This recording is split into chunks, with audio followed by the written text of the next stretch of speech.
அஸ்ஸலாமு அலைக்கும் வரஹ்மத்துல்லாஹி வபரகாத்துஹு.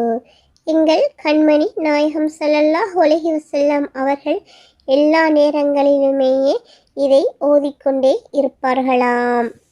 அன்னை ஆயிஷா ரலியல்லாஹு அன்ஹா அவர்கள் அறிவிக்கக்கூடிய ஹதீஸ் இது முஸ்லிம் எனும் நபிமொழி தொகுப்பில் 608வது ஹதீஸாக பதிவு செய்யப்பட்டுள்ளது.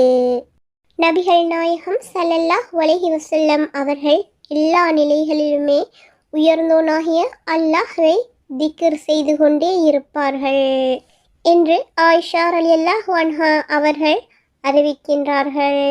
எனவே நாமும் அல்லாஹ்வை அதிகம் அதிகம் இந்த திக்ர்களை செய்து அல்லாஹ்வை புகழ்ந்து கொண்டே இருக்க வேண்டும். நாம் அப்படி அல்லாஹ்வை அதிகம் அதிகம் நினைவு கூர்ந்து திக்ர் செய்வதன் மூலம் எங்களுடைய உள்ளங்கள் அமைதி பெறுகின்றன. திக்ர் செய்வதன் மூலம் எங்களுடைய உள்ளங்கள் அமைதி பெறுவதாக அல்லாஹ் அல் குர்ஆனிலே குறிப்பிட்டுள்ளான்.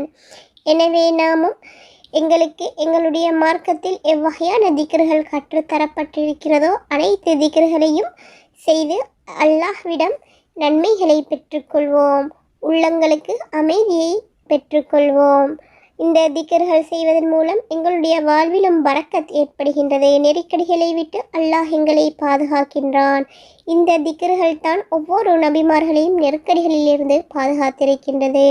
நபி யூனுஸ் அலைஹிஸ்ஸலாம் மீனின் வயிற்றிலிருந்து செய்த திக்ர் தான் அவரை மீனின் வயிற்றிலிருந்து வெளியே கொண்டு வந்தது.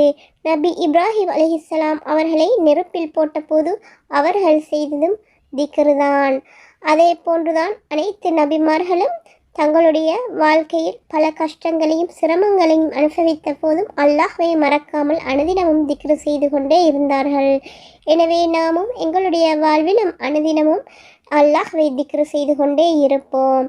அதன் மூலம் எங்களுக்கு அல்லாஹ் அதிகம் அதிகம் நன்மைகளை வழங்குவான், வாழ்வில் பரக்கத்தை ஏற்படுத்துவான், நெருக்கடிகளை விட்டு பாதுகாப்பான். அஸ்ஸலாமு அலைக்கும் வரஹ்மத்துல்லாஹி வபரகாத்துஹு.